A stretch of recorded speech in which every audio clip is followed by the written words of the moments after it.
Security can't solve crucial problems when they have to wade through thousands of alerts a day. With ServiceNow, you can easily prioritize and respond to your most crucial business threats. That way, you can go from overwhelmed to under control. ServiceNow brings security, risk, and IT together on one platform. Learn more at securityweekly.com/ServiceNow. When it comes to modernizing identity, Active Directory just makes everything harder, from managing access for contractors and departing employees to securing cloud apps and on-prem systems. Your company deserves better. Choose Okta, the modern identity platform that securely connects anyone that touches your organization to any technology they want to use. Okta reduces AD vulnerabilities, secures not only employees but contractors and customers, simplifies domain consolidation, and reduces your attack surface. To learn more, visit securityweekly.com/Okta. Welcome back, everyone, to Enterprise Security Weekly. If you're interested as to how you get packets from the cloud and start analyzing them, just like you do with a tap on your local network, then you should join our webcast on February 13th with Sri Sundaralingam. That's right, he's the Vice President of Product and Solutions Marketing at ExtraHop. Matt Alderman and I will also be talking about, in general, what it looks like to set up some cloud infrastructure and the benefits of collecting those packets. And we'll get a demo from the fine folks at ExtraHop on how to do that in the cloud. So make sure you go to securityweekly.com, click the webcast menu, and register for that one. Malcolm Harkins is here with us for this segment. He's the Chief Security and Trust Officer for Cymatic. He's responsible for enabling business growth through trusted infrastructure, systems, and business processes. Malcolm, welcome to Enterprise Security Weekly. Hey, thanks. Happy to be here. It is nice to have you. Malcolm, I want to just hear a little bit about your background and how you came to be Chief Security and Trust Officer, which is interesting. Yeah, I'm a bit of an oddball relative to most peers in the industry. I've got an undergraduate in economics, an MBA in finance and accounting, and I've only worked for 3 companies in 28 years. I was at Intel for 24, and I tripped my way into security after 9/11 and code red and NIMDA in the summer, fall of 2001.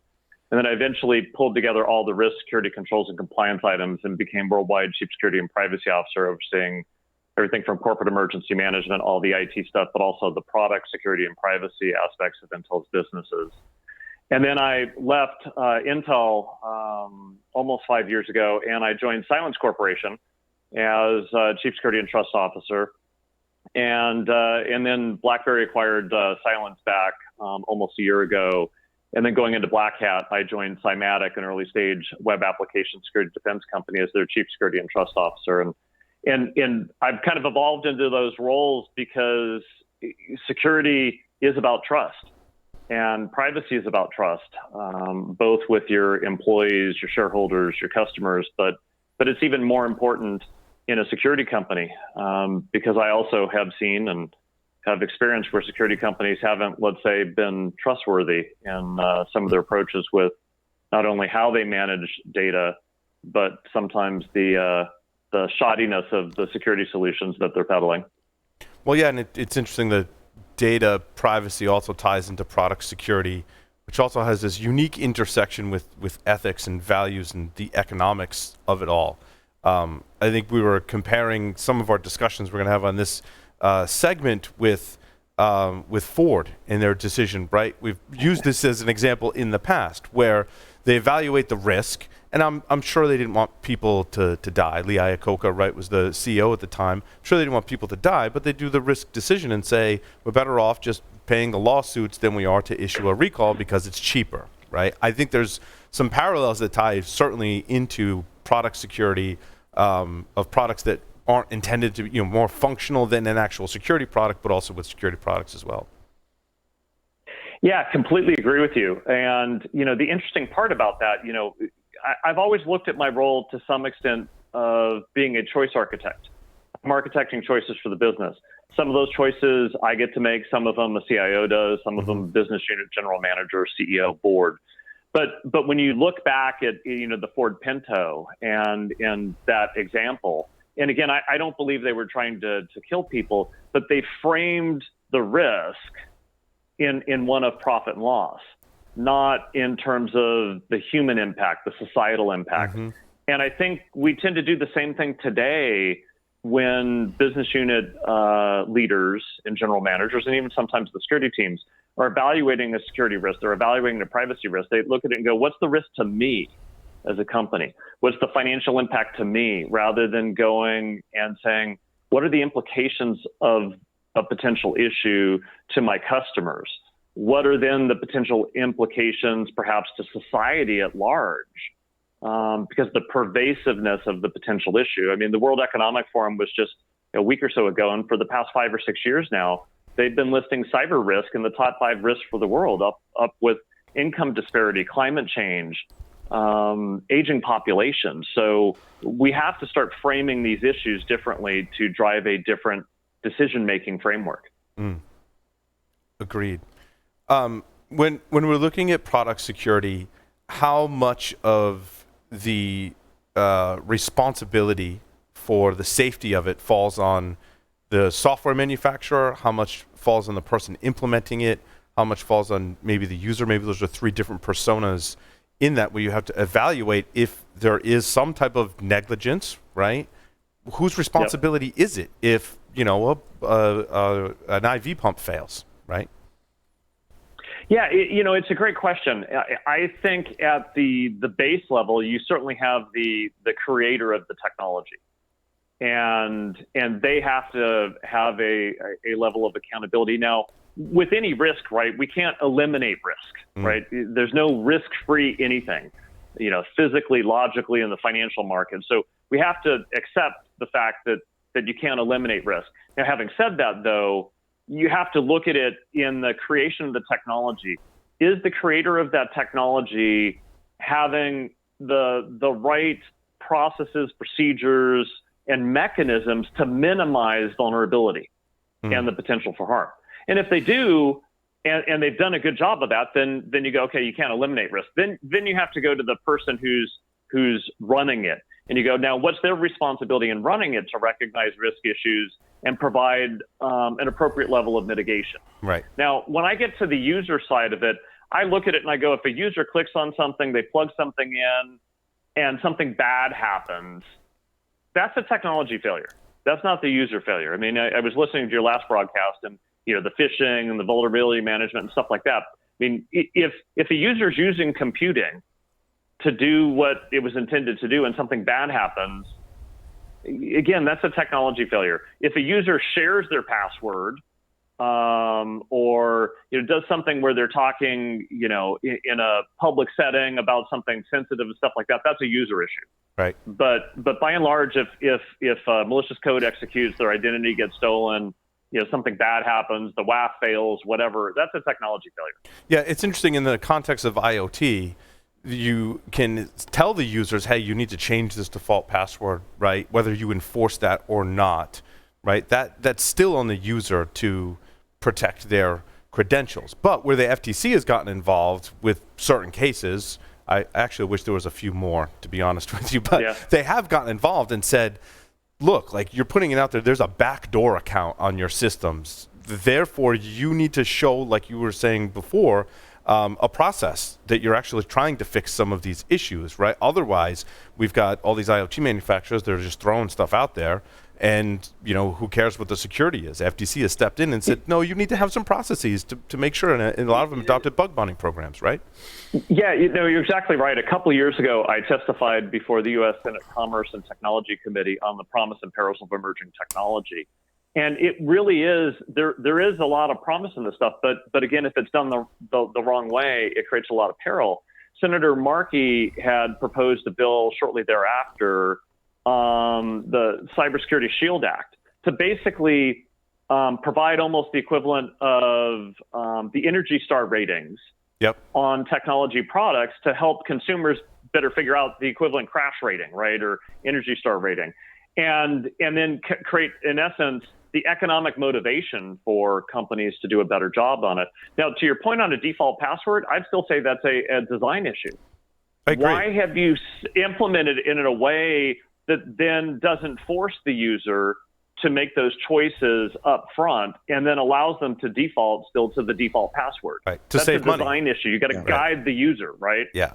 A lot of them do it to save money on support, is in our research what we've typically found. But we've also covered some stories out of the UK where they're looking to regulate aspects of this, basically saying if the devices have global default accounts and users can't change the passwords, et cetera, you can't even sell the products in the UK. So some countries, FTC maybe not that rash or that strict, but we're starting to see regulations in other countries where some of the stuff has to be addressed if you even want to sell your products in the country. Yeah, no, I completely agree with you, and I'm not a big believer in regulating technology in many ways, because I think regulations create a bunch of other idiosyncrasies, and we all know with the compliance regimes, they haven't really lowered our risks from a cyber perspective. I mean, all the breaches that have occurred, people have been PCI compliant, Sarbanes-Oxley compliant, they've been compliant with HIPAA, they've been compliant with all these things, right, that were regulatory in some way, and they still got breached. So we can't assume that the regulation will necessarily fully solve the problem, but good regulation will drive better behaviors. Yeah, that's logically. The design. Jeff and I were just talking about that in PCI. Like, I've come around to say I wholeheartedly agree that PCI has worked to drive better behaviors. Now, not everyone follows it to the letter, and breaches do happen, and some that do follow to the letter may still get breached, right? But like you said, I think at the beginning, we can't just wipe out risk entirely. We can't just make our networks 100% secure 100% of the time. But to speak to the regulation point, it is a slippery slope. Matt, I like your example, and technology-wise, that makes sense, right? We shouldn't have a common credential for every single device that we put out there, or have a credential that is backdoor and the user can't change, right? But what happens with regulation is if it starts to creep up and be more invasive, it starts to be a barrier to entry in the market, right? FDA's got some examples on this, right? It may be certain states, maybe to get a liquor license or tobacco license. There's a lot of barriers, and it can limit the market. And with technology, that's a slippery slope, because revision 1, it may be that I do have that, but now revision 2 that I don't, and then I could reintroduce it, right? So it's not just a static thing. It's a constantly changing with every single build of my product, in software anyway. Yeah, I agree with you. And this is where, again, regulations tend to be static, right? And they take a long time to change. Yep. And which is where I think the regulation needs to gear people to demonstrating a duty of care, right? Demonstrating that they have a set of principles and practices that are putting their customers and society first. And I think if the regulatory frameworks moved in that direction and showed that people were making good risk decisions, thinking about not only the company, their shareholders, but also, again, the customers and society, again, I think we'd be in a different situation. And then you would allow the agility and the innovation to occur, but also the agility and the innovation in the security industry to occur, versus what we see today, even still with dated architectures that are dozens of years old that we know don't work, but they're kind of baked into regulatory frameworks. They're baked into audit checklists. And what does that do? It perpetuates us on controls that are failing us. And instead of moving us towards new paradigms, new architectures, new ways of managing and mitigating risk. Yeah, that's interesting. That is somewhat of a gap in some compliance standards, in that, they're being to some level specific about what you should do. But, Malcolm, to your point, sometimes it's just an architectural change, which is hard to convey in the kind of compliance standard, right? Right. Well, the example, Jeff, we used yesterday, the original version of PCI. Yep. File integrity monitoring with something like Tripwire, right? It created a whole country, a whole company, $1 billion plus company that got bought and sold and is sitting at Belden now. Regulations can have a negative impact, right? We were talking about vulnerability management in the last but wait, segment, it depends right? on your perspective. For Tripwire, that was a very positive impact. It was. Regulation can create and or boost markets in a tremendous manner, and sometimes that's not a bad thing, right? It might not be, but the dialogue that some people have heard me say before. I mean, the security industry profits from the insecurity of computing, right? At a macroeconomic level, the vast majority of the industry has no economic incentive to solve the problem. And their economic incentive is to use regulation as a weapon to protect their cash cows that they know are failing their customers. It's interesting. We just see it left and right. And Malcolm, you were talking about how a lot of, and I teed this up for you, a lot of the threat reports that come out from product vendors are pointing out that their own customers have been breached when they should they have if they were implementing their products correctly. It kind of goes back to the top of the segment, right? And also underscores the problem of what works and what doesn't, which is the whole purpose of this show.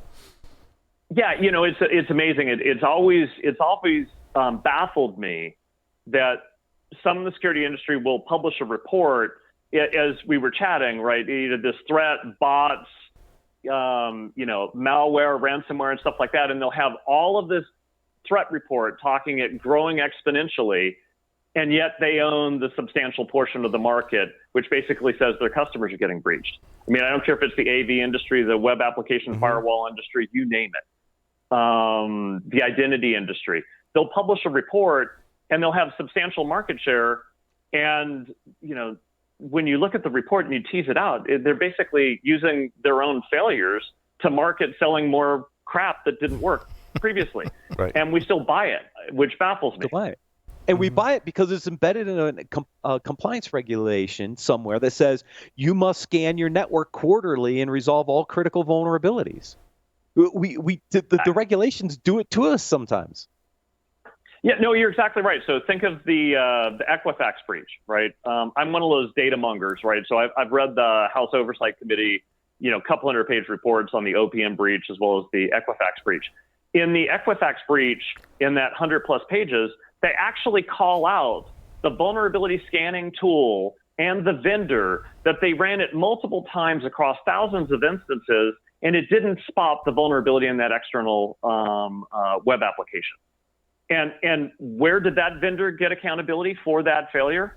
When they were using that tool. And it didn't tell them that they were vulnerable. Oh, do tell. Well, it's in a public report. But it's an interesting problem because there are multiple ways to detect a vulnerability and multiple ways to execute a air quote scan, right? So, yep. I mean, it goes back to our, top of the segment, right? Whose fault is it, right? Unauthenticated? Was it the way it was configured? I mean, there's so many variables. Yeah. Yeah. How do you put responsibility on someone when there's that many variables? Is the problem I think we suffer from. At the end of the day, I mean, that's the role of the Chief Information Security Officer, Chief Security and Trust Officer, is to understand their accountabilities and understand that Rubik's Cube of risk, right? And the variables that can play across it, and it's complex, it's hard, right? But then drive where they don't have ownership of implementing control and managing it effectively and efficiently, but drive then ownership back into the IT organization, back into the business leaders, and also stop blaming the user.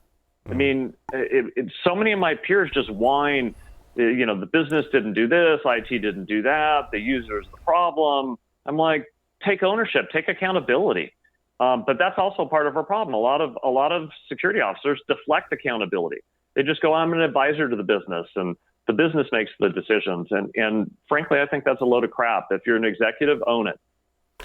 Malcolm, I wanted to talk a little bit about Ring as an example of how privacy intersects with the economics of business, and how there's also a component of awareness, right? Because I think a lot of people may buy, or companies, right, buy a product, in this case Ring, to accomplish a certain goal, and only a certain percentage maybe question the privacy, and then over time things start to come out.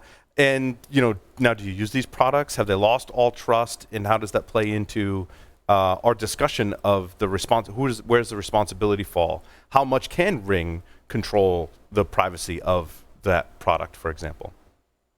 Well, it's a great question. So for me, yeah, do I have certain things like that? Yes. But do I have them in a spot where if there is a vulnerability or something that happens, it's going to create a substantial risk issue? No. I mean, again, if it's on my doorstep and looking out the door, the risk implications are different, right? For my home, my family. Right. Typically, I'm not typically I'm not standing naked on my front step. Typically. Well, hopefully, but yeah. Define typically, Paul. Yeah, the implications are different, right? So you've got to think about that, and that's something that a consumer needs to think about. But this goes back to again that shield rating, right? If that legislation were to move ahead, it could allow a consumer to have a better understanding of it. My parents are both passed at this point, but I think of my mom when she was in her late 70s and in her 80s, right? She had her iPad, she had her phone, she had all these things, right? And I was the IT person, the security person, stuff like that. But you think of our parents, how are they going to really configure and manage some of that stuff when it's complex and it's hard?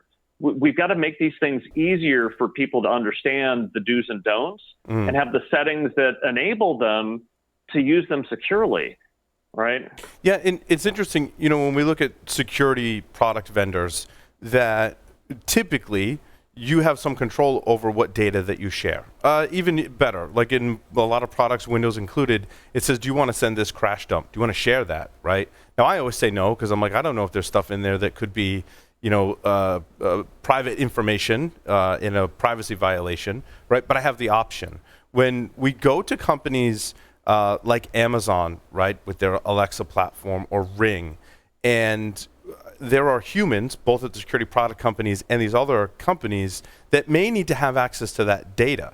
And when there's a breach or violation of privacy, how do we hold someone accountable when at the end of the day, they have to trust a human? What if that human acts unethically, right? Yeah, it's a great question, and one that I fortunately or unfortunately have a good deal of experience with. I mean, just take your own security teams, right? The internal security folks. They have forensics tools. They have forensics capability. They have the ability to collect data, image a system. We talked about the potential personal use of even corporate systems and stuff. Now, even your own security team could perhaps mishandle that data. You might have somebody who might want to monitor somebody that they have a liking for because they want to ask them on a date and they want to learn more about them, and they use some of their security capabilities to, in essence, monitor them and gain some insights. You can't fully control for some of that stuff, unfortunately, whether it be that situation or the Amazon or anybody else, but you can create the right behaviors. Now, for me, what I've done, not only for my security teams, but my data scientists and engineers is I set a set of principles and a set of code of conduct. And those things are required to be signed on a routine basis. And in the roles that I've had, particularly with data scientists and people that need to tease out some of that data and use it to kind of expand the product offerings, I basically write into those code of conducts if I ever find that somebody intentionally did something, we would pursue criminal charges if possible, if not civil. And if somebody made a mistake and didn't own up to it quickly so that we could understand it and then tried to cover it up or something like that, that's the same again, thing. same thing. And so I grew up Catholic, so you're guilty for everything. So it's like the 10 Commandments. You got to get people to think about what their personal accountabilities are and set a code of conduct, an ethical standard, and hold everybody accountable to it, even if it's the person next to you who did it. If you hear about it, you think they did something, they swept something under the rug, you have equal ownership for calling it out and driving the transparency and visibility to what may have occurred, so the risk can be mitigated. Yeah, and I think checks and balances are certainly important, and the rules that kind of govern the privacy of data and administrators that have access help protect everyone, right? They help protect you as a security professional, they help protect the business, and they help protect the privacy of, for example, when I worked at the university, we managed the email system. There were celebrities and celebrity children that went to this university. There was a university president, right? We had access to all of that, and we were briefed very specifically about, why you should have access to data, the procedures that are in place if you need to do something, and how you handle the data. And I wonder if now we, as organizations, have to prove that we have those when now we make products available that are in people's homes and doing video surveillance or have the capability to collect audio. And it doesn't even have to be products in our home. I mean, think of all the Right. social networks. We have the same issues with Facebook and all these other social platforms. You don't even have to have something sitting in your house. You could just have an account on one of these social networks. Yeah, or go look at security tools. Many of them are surveillance tools, right? You've got a lot of security tools that are bulk collecting machine data, even from consumers. They know what they're typing. They know what websites they're going to. They know how long they stay on them.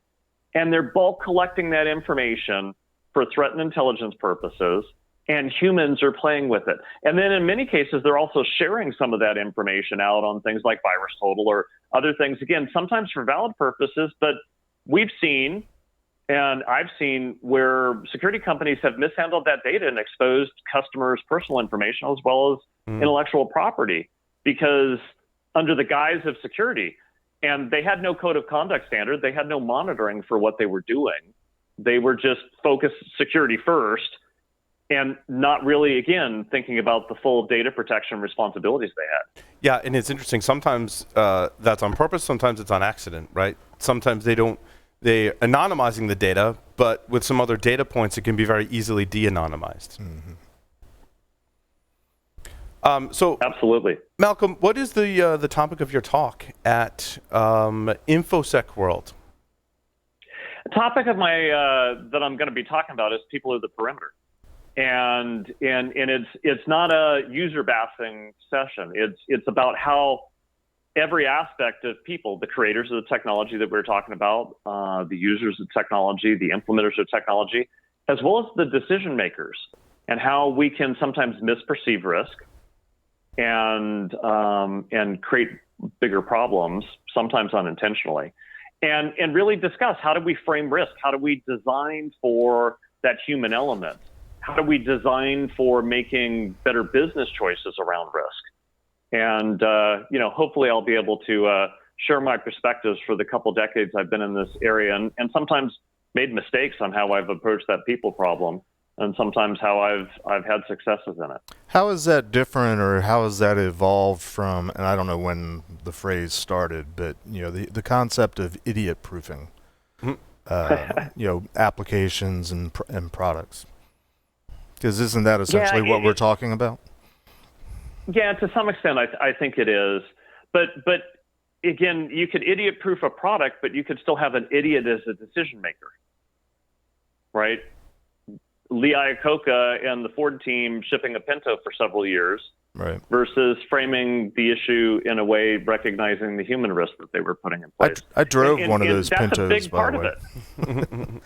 I remember several years ago, we're sort of trying in other things as analogies. There was a time when if you went out to buy a power tool, they would come with like a 6-inch cord. Yeah. Because somebody figured out, well, you could actually accidentally hang yourself with this thing, there was probably a lot of it, like your toaster carries a warning like not to drop it in the bathtub while you're taking a bath. Right. I mean, there's like a million examples. Or your boom box back in the day. Right, don't prop it up in the corner of your tub. Yeah. But of course nowadays everything's battery operated in terms of power tools. I don't know if they still make them with cords anymore, but if they do, I think they probably have longer cords, because I don't know if they relaxed the rules or figured out it wasn't an issue. But you buy an extension cord, Jeff. Right. But you have to get them in 6-inch increments. Right. It's on you to plug them all together and hang yourself.